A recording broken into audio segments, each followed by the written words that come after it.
नमस्कार साथियों, मैं शंभुदयाल शर्मा और आप देख रहे हैं एफपीओ समाचार। साथियों, क्या सिर्फ उत्पादन ज्यादा होना ही वजह है आलू का सस्ता होना? ये बड़ा सवाल है। या नीति, व्यापार और बाजार संरचना भी इसके लिए जिम्मेदार है? आज हम इस परत को भी खोलना चाहेंगे, जिसके बिना यह तस्वीर पूरी अधूरी लगती है।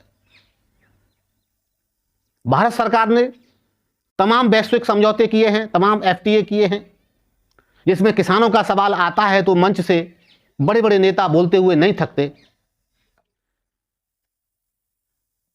पिछले लगभग 2 वर्षों के दौरान कई देशों के साथ व्यापार समझौते हुए, बड़ी मात्रा में एफडीआई भी आया। पिछले 10 साल के दौरान प्रोसेसिंग सेक्टर में बहुत बड़ा निवेश आया, लेकिन सवाल आज भी वही जिंदा है।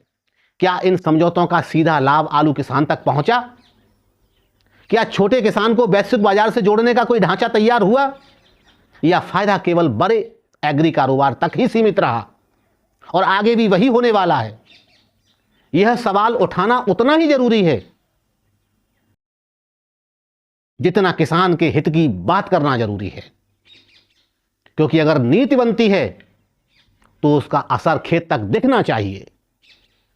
यदि घोषणाएं होती हैं तो उसका असर किसान तक होना चाहिए, गांव तक पहुंचना चाहिए। कई बार देखा गया है, निर्यात नीति स्थिर नहीं रहती तो व्यापारी भी असमंजस में रहते हैं। कभी प्रतिबंध की बात आती है, कभी अनुमति की बात आती है, कभी अचानक नीति बदलाव की बात आती है। बाजार में भी अस्थिरता रहती है और अस्थिरता का सबसे बड़ा बोझ किसान पर पड़ता है। बाजार हिलता है और किसान वह चुपचाप घाटा सहता है। साथियों, आप भी देख रहे हैं, देश में आलू आधारित प्रोसेसिंग उद्योग बढ़ रहा है। चिप्स की बात हो, फ्रेंच फ्राइज की बात हो, स्टार्च या अन्य प्रकार के आलू प्रोसेसिंग प्रोडक्ट की बात हो, लेकिन यह उद्योग अभी भी कुछ क्षेत्रों तक सीमित है या कुछ राज्यों तक सीमित है। उत्तर प्रदेश और पश्चिम बंगाल, जो सबसे बड़े आलू उत्पादक राज्य हैं, यह प्रोसेसिंग क्षमता बड़े पैमाने पर विकसित की जानी चाहिए, जिससे अतिरिक्त उत्पादन संकट का सामना किसानों को नहीं करना पड़े। क्योंकि कच्चा आलू सस्ता हो सकता है, बीते कई सालों से देखा जा रहा है। कच्चा आलू बेशक सस्ता बिकता है, लेकिन प्रोसेस्ड जो प्रोडक्ट हैं उनका मूल्य स्थिर रहता है और उनकी विदेशों में भी बड़ी मात्रा में मांग है। और यह वैल्यू चेन मजबूत करने का अच्छा समय है। साथियों, उत्तर प्रदेश में कोल्ड स्टोरेज बड़ी संख्या में है, लेकिन किसानों को कोल्ड स्टोरेज में आलू रखने के लिए किसी भी प्रकार की सुविधा गवर्नमेंट के द्वारा मुहैया नहीं कराई जाती। नहीं किसी प्रकार का भाड़े के संबंध में कोई रेगुलेशन या कोई अथॉरिटी काम करती है, और ना ही किसी प्रकार की कोई रियायत आलू सस्ता होने की स्थिति में या अन्य प्रकार की समस्याओं की स्थिति में सरकार के द्वारा नहीं दी जाती है। यह सीधा सीधा किसानों को भगवान भरोसे छोड़ देने जैसा लगता है, जबकि सरकार को इस ओर पूरा ध्यान देना चाहिए और एक मॉनिटरिंग अथॉरिटी का गठन करना चाहिए, जिससे किसानों की समस्या का समाधान समय रहते हो। अगर सरकार किसानों को भंडारण के लिए तमाम प्रकार के समर्थन संबंधी या ब्याज संबंधी या उनके भाड़े के संबंधित कोई सब्सिडी या सहयोग प्रदान करे, तो निश्चित तौर पर किसानों का कुछ वजन कम होगा और वह अपने आप को अनाथ नहीं समझेंगे। आज तो किसान अपने आप को अनाथ ही समझता है, क्योंकि उसका कोई है नहीं इस दुनिया में। अगले साल चुनावी माहौल बनने वाला है। उत्तर प्रदेश और पश्चिम बंगाल दोनों राज्यों में चुनाव की चर्चाएं अभी से जोर शोर से चल रही हैं। दोनों राज्यों में आलू किसान बड़ी संख्या में हैं।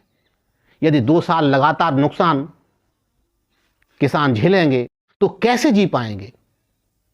तो असंतोष तो स्वाभाविक ही है, और यह असंतोष कहीं आपके गले की फांस न बन जाए। आपको समय रहते इस पर ध्यान देना चाहिए। राज्य सरकारों की जिम्मेदारी है, केंद्र की भी जिम्मेदारी है, क्योंकि कृषि केवल राज्य का विषय नहीं है, यह राष्ट्रीय अर्थव्यवस्था का आधार है। 2 साल का नुकसान एक मनोवैज्ञानिक प्रभाव भी छोड़ता है। जब किसान एक साल हारता है वह उम्मीद रखता है कि जब दूसरा साल भी हारता है तो वह टूट जाता है, उसका आत्मविश्वास टूटता है, और जब आत्मविश्वास टूटता है तो निवेश रुकता है, और जब निवेश रुकता है तो उत्पादन भी प्रभावित होता है और पूरा चक्र टूटता है। और यह चक्र टूटना बहुत खतरनाक है। अगर आप मानते हैं कि नीति स्थिर होनी चाहिए, निर्यात स्पष्ट होने चाहिए और किसान को संरचनात्मक समर्थन मिलना चाहिए,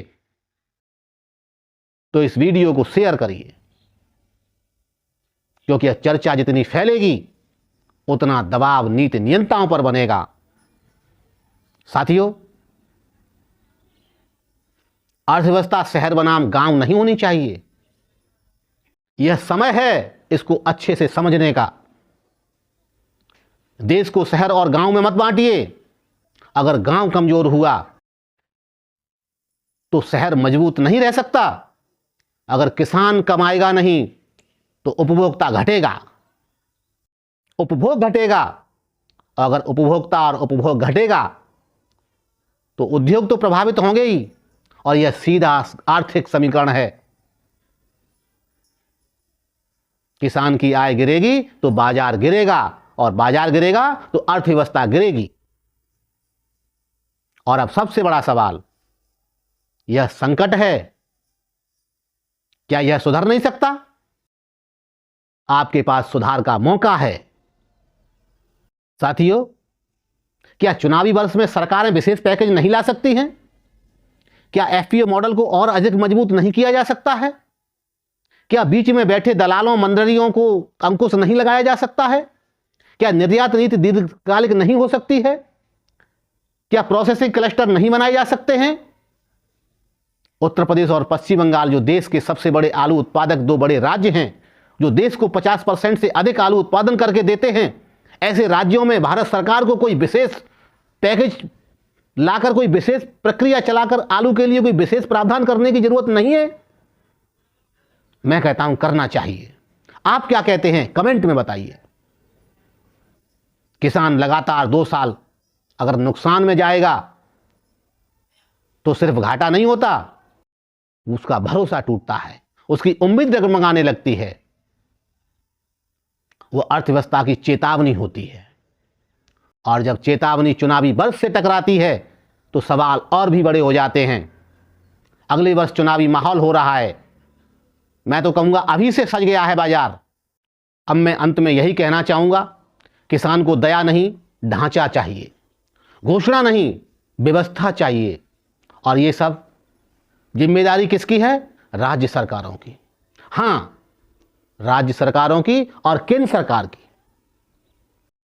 और साथ ही नीति नियंताओं की। और सबसे बड़ी जिम्मेदारी है आलू उपभोक्ता समाज की।